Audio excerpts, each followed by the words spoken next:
Assalamualaikum warahmatullahi wabarakatuh. Kembali lagi ya bertemu dengan saya Erlita Chandra Dewi. Setelah beberapa hari, bahkan sudah 2 minggu lebih ya saya nggak upload video karena kesibukan. Ya sebenarnya nggak sibuk-sibuk amat sih, hanya saja di kampus karena sudah nggak WFH lagi ya sekarang dengan metode pembelajaran daring karena pandemi ini, sehingga untuk memulainya, untuk adaptasinya itu sangat susah, justru lebih sibuk daripada pembelajaran yang biasa. Jadi saya mohon maaf yang sebesar-besarnya karena saya kurang bisa bagi waktu antara kantor sama buat video. Sebenarnya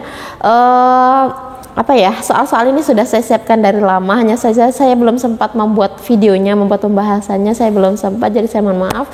Dan untuk kali ini kita akan membahas salah satu request dari kalian, yaitu tentang perdarahan postpartum, yaitu tentang atonia uteri, retensia plasenta, inversi uteri, dan lain-lain.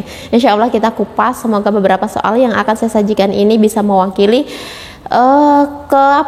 kebingungan kalian tentang perdarahan postpartum. Oke, selamat menyaksikan. Soal pertama, seorang wanita berusia 30 tahun baru saja melahirkan anak keduanya di PMB D5. Setelah memastikan tidak ada janin kedua, bidan kemudian memberikan oksitosin 10 IU secara IM.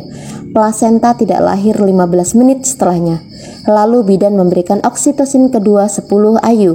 15 menit kemudian plasenta tetap tidak lahir dan tidak ada tanda-tanda pelepasan plasenta. Apakah tindakan yang harus dilakukan bidan? A. Meneruskan PTT. B. Melakukan manual plasenta. C. Memberikan oksitosin lagi 10 IU. D. Menunggu atau melakukan observasi lagi 15 menit. Dan E. Melakukan pemasangan infus dan merujuk. Ayo, apa jawabannya? Kita bahas ya. Kalau kita lihat dari kasus soal nomor 1 ini, diagnosa yang tepat apa? Ya, benar ya, retensio plasenta. Kenapa? Karena si bidan sudah memberikan oksitosin yang kedua. Berarti plasenta tidak lahir dalam 30 menit. Sudah jelas ya. Kemudian kita lihat di opsi. Apa jawaban kalian? B. Melakukan manual plasenta? Ya, kurang tepat ya. Kita lihat kata kuncinya. Ada di mana? Tidak ada tanda-tanda pelepasan plasenta. Kita ingat kembali tanda-tanda pelepasan plasenta itu apa? 1. Ada semburan darah yang tiba-tiba. Kemudian tali pusat bertambah panjang.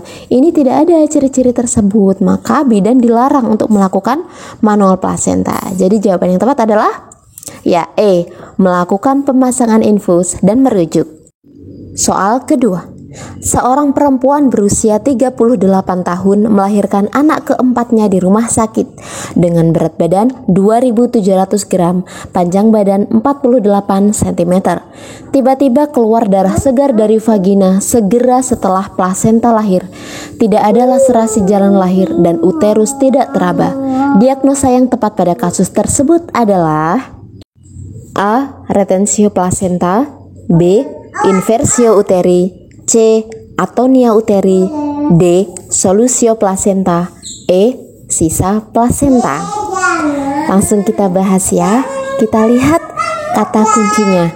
Tiba-tiba keluar darah segar dari vagina segera setelah plasenta lahir. Begitu kita menolong persalinan, plasenta lahir, kemudian ada semburan darah yang tiba-tiba, apa yang kita lakukan? Cek laserasi jalan lahir. Kemudian masa sefundus. Apabila uterus tidak teraba, darah mengalir deras, maka kita tegakkan diagnosa ya C. Atonia uteri. Nomor 3.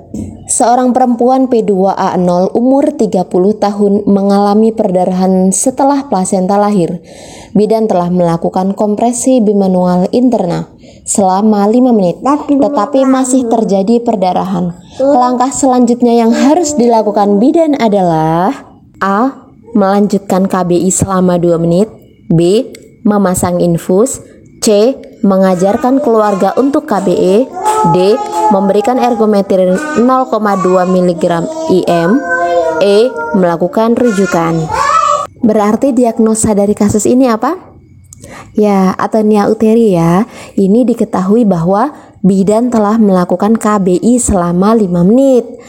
Kemudian tetapi masih terjadi perdarahan. Jadi langkah selanjutnya apa? Kita lihat ya bagan penata laksanaan atau nia uteri. Lihat langkah keempat, lakukan KBI selama 5 menit. Kemudian uterus berkontraksi, ya apa tidak? Lihat di soal.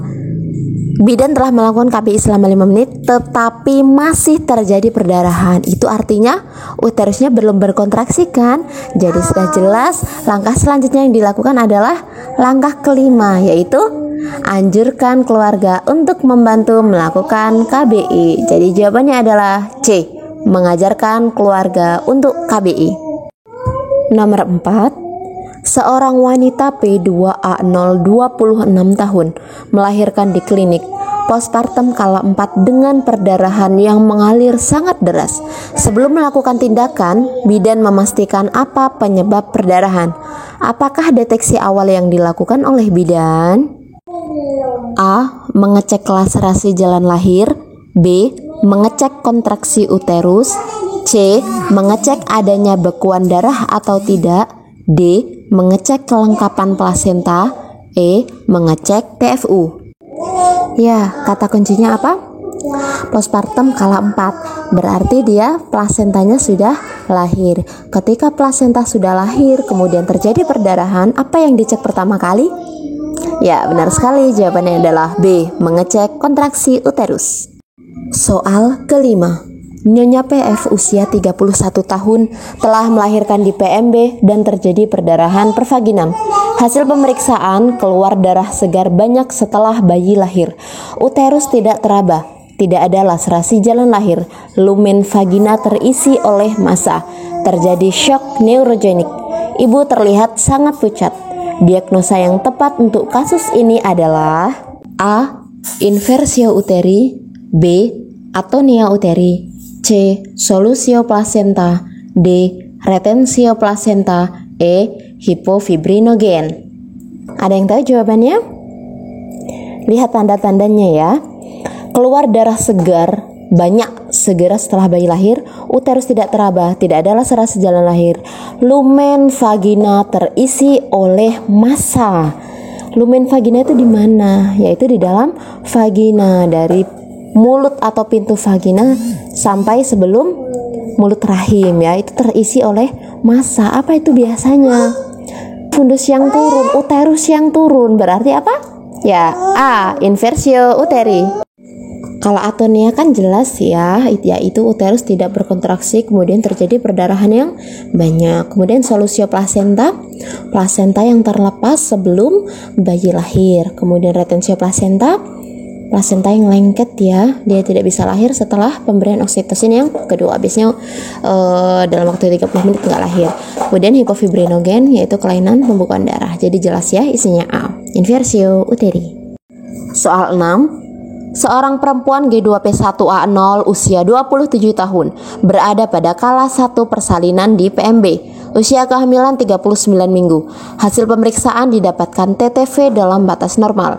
DJJ 151 kali per menit, HIS 3 kali dalam 10 menit lamanya 40 detik, VT 7 cm, ketuban pecah spontan, penurunan kepala di HOT ketiga, UUK kiri depan, dan teraba bagian berdenyut di samping bagian terendah janin. Diagnosa yang tepat pada kasus tersebut adalah A. CPD, B. Fetal distress, C. Persalinan dengan ketuban pecah dini, D. Persalinan dengan tali pusat menumbung, E. Persalinan dengan tali pusat terkemuka. Lihat opsi A, CPD, cephalopelvic disproportion. Ada nggak ciri-cirinya di soal? Pembukaan 7 cm, penurunan sudah di HOT ketiga. Kalau di HOT ketiga berarti sudah tidak mungkin, bukan CPD ya, dia sudah lolos. Kemudian fetal distress, lihat DJJ-nya 151, masih dalam batas normal, berarti bukan B. Kemudian persalinan dengan ketuban pecah dini, dilihat ketuban pecah spontan pada pembukaan 7 cm, berarti dia sudah berada di kala 1 fase aktif, berarti sudah normal ketuban pecah di kala 1 fase aktif, berarti bukan C.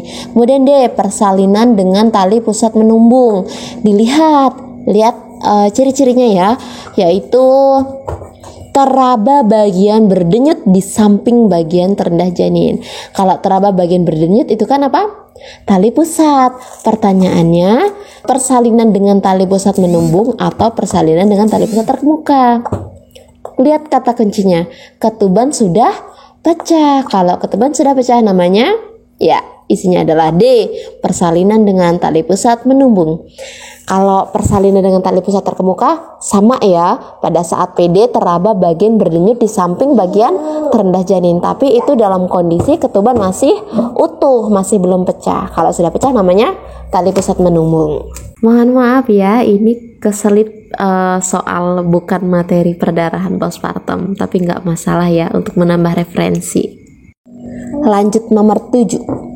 Seorang perempuan 29 tahun P3A0 dalam proses skala 4 persalinan. KU baik, konjungtiva merah muda, tekanan darah 120/80, nadi 87, pernapasan 20 kali per menit, suhu 36,5 derajat Celcius, perdarahan aktif, berat badan bayi lahir 3.900 gram dalam kondisi baik. Terdapat laserasi pada mukosa vagina, vulva bagian depan, kulit, dan otot perineum hingga sfinkter ani eksterna. Tindakan selanjutnya yang tepat yang harus dilakukan bidan adalah: A. Lakukan penjahitan, B. Pasang tampon, C. Masase fundus uteri, D. Persiapan rujukan, E. Pemberian uterotonika. Kita bahas ya. Saat kita melihat adanya laserasi, apa yang ada di pikiran kita? Pasti lakukan penjahitan, ya kan? Tapi kita harus lihat lagi wewenang bidan sampai dengan mana, gitu ya. Ketika kita seorang bidan mendapatkan pasien postpartum kemudian ada laserasi, kita harus lakukan penjahitan jika itu berada pada derajat 1 atau 2. Kalau berada di derajat 3 dan 4 itu kita harus merujuknya. Kita lihat kata kuncinya ya.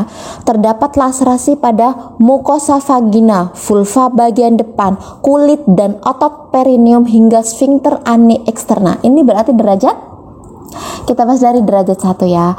Kalau dia itu pada kulit perineum itu derajat 1. Kemudian kalau derajat 2 itu kulit dan otot perineum. Kalau derajat 3 itu kulit dan otot perineum, mukosa vagina, vulva bagian depan, dan sfinkter ani eksterna. Kalau derajat 4 ditambah sfinkter ani bagian internya, dari di bagian dalam ya, sehingga sampai dengan otot rektum. Itu derajat 4. Kalau ini derajat 3 ya, berarti kita harus lakukan rujukan. Berarti isinya adalah D, persiapan rujukan. Soal 8. Seorang perempuan umur 30 tahun P2A0 postpartum 2 jam yang lalu secara spontan pervaginam di PMB dan mengeluarkan darah sebanyak kurang lebih 550 cc. Ibu mengeluh pusing, badan terasa lemas. Hasil pemeriksaan didapatkan bahwa TD 90/70, suhu 37,4, nadi 90, pernapasan 24 kali per menit. Uterus tidak berkontraksi, TFU tidak teraba. Asuhan kebidanan yang tepat untuk kasus di atas adalah: A. Drip oksitosin, B. Memantau kondisi umum dan TTV ibu, C. Melakukan KBI/KBE, D. Memasang infus, E. Melakukan transfusi darah untuk klien tersebut. Ada yang sudah tahu jawabannya? Ya, simpan dulu ya, kita bahas. Mungkin kalian akan bingung jawaban C atau D. Ketika terjadi kasus seperti soal nomor 8, yaitu terjadi perdarahan, darahnya sudah kurang lebih 550 cc ya, berarti sudah 500 atau lebih, berarti itu sudah perdarahan. Uterus tidak berkontraksi, TFU tidak teraba, berarti kan terjadi atonia uteri gitu ya. Kembali lagi ke jawaban C dan D. Ketika terjadi atonia uteri, apa yang akan kita lakukan? Kita lihat ya, bagan penanganan atonia uteri. Sudah jelas, jika uterus tidak berkontraksi, maka dilakukan C, melakukan KBI dan KBI. Kenapa sih nggak memasang infus? Ya, kalau misal kita terjadi perdarahan seperti ini ya, uterus tidak berkontraksi dan kita masang infus. Ini kan statusnya di PMB, berarti bidan itu bekerja sendiri. Kalau kita bekerja sendiri, maka yang harus kita lakukan adalah KBI KBE sesuai dengan bagan penanganan itu sudah sesuai standar asuhan persalinan. Kalau kita memasang infus dulu, itu berarti sama aja kita mengisi gelas yang bocor. Akan menjadi percuma diisi air tetapi sumber perdarahannya nggak kita tutup dulu, nggak kita tangani dulu. Makanya kalau terjadi atonia dan kita bekerja sendiri di PMB, kita harus lakukan KBI dulu. Kita hentikan dulu perdarahan itu, baru kita isi, seperti itu ya. Kecuali di klinik, kecuali di rumah sakit kita bekerja bareng-bareng, bekerja secara tim, maka ada yang pasang infus, ada yang KBI gitu dan lain sebagainya. Seperti itu ya. Jadi jelas jawabannya adalah C, melakukan KBI dan KBE. Nomor 9. Seorang perempuan umur 40 tahun P4A0 berada pada kala 4 persalinan. Ibu melahirkan secara spontan per vaginam dan mengeluarkan darah kurang lebih 600 cc. Mengeluh pusing, badan terasa lemas dan keluar keringat dingin. Hasil pemeriksaan tekanan darah 90/70, nadi 97, suhu 36 derajat, pernapasan 26 kali per menit, kontraksi uterus tidak ada, TFU tidak teraba. Apa diagnosa yang tepat jika kasus ini tidak ditangani dengan tepat? A. Shock anafilaktik, B. Shock neurogenik, C. Shock septik, D. Shock hipovolemik, E. Shock kardiogenik. Kita lihat ya, bahwa ciri-ciri di atas, hasil pemeriksaan tekanan darahnya turun, kemudian nadi naik, kemudian pernafasannya naik, itu berarti kan sudah terdapat tanda-tanda shock. Ini terjadi apa ibunya? Karena perdarahan kurang lebih 600 cc, berarti kan terjadi perdarahan postpartum, terjadi atonia. Kalau darah sudah keluar 600 cc, berarti kan itu darahnya sudah berkurang ya. Positif ibunya ini sudah kekurangan darah, berarti shock apa? Ya, sudah jelas ya dari ciri-cirinya. Isinya adalah D, shock hipovolemik. Soal terakhir. Seorang perempuan P2A1 postpartum 3 hari yang lalu datang ke PMB dengan keluhan demam sejak 2 hari yang lalu, menggigil dan tercium bau tidak sedap dari area kemaluan dan nyeri pada luka jahitan. Hasil pemeriksaan tekanan darah 90/70, nadi 80, pernapasan 23 kali per menit, suhu 39 derajat Celcius. Terlihat bengkak dan kemerahan pada luka di perineum, lohea berbau dan terdapat pes di lukanya. Apakah diagnosa yang tepat pada kasus di atas? A. Infeksi postpartum, B. Perdarahan postpartum primer, C. Perdarahan postpartum sekunder, D. Depresi postpartum, E. Kelainan postpartum. Sudah tahu jawabannya? Langsung kita bahas saja. Apa kata kuncinya? Tercium bau tidak sedap dari area kemaluan, nyeri pada luka jahitan, kemudian lohea berbau dan terdapat pes di lukanya. Dan yang terpenting adalah suhunya 39. Suhunya tinggi berarti iya, jelas sekali itu adalah infeksi. Jadi jawabannya adalah A, infeksi postpartum. Mohon maaf ya, ini soal 10 bukan soal perdarahan, tetapi kan masih ada hubungannya karena ini adalah postpartum. Ya, alhamdulillahirrabbilalamin, selesai juga 10 soal tentang perdarahan postpartum. Sebenarnya nggak 10 ya, karena tadi soal ke-6 itu tentang materi power passenger. Nggak apa-apa, mohon maaf, tapi ke semua soal tadi yaitu tentang perdarahan postpartum, khususnya yang paling banyak dibahas adalah tentang atonia sesuai dengan request beberapa dari kalian. Saya mengucapkan terima kasih sekali bagi kalian yang sudah menyimak sampai dengan akhir. Apabila ada pertanyaan silahkan tuliskan di komentar, nanti kita akan bahas di video berikutnya. Terima kasih jika ini bermanfaat, silahkan share sebanyak-banyaknya dan like jika kalian suka dengan video ini. Jangan lupa subscribe dan saya mohon maaf apabila ada kesalahan. Dan sampai jumpa di video berikutnya. Saya akhiri, wassalamualaikum warahmatullahi wabarakatuh. See you.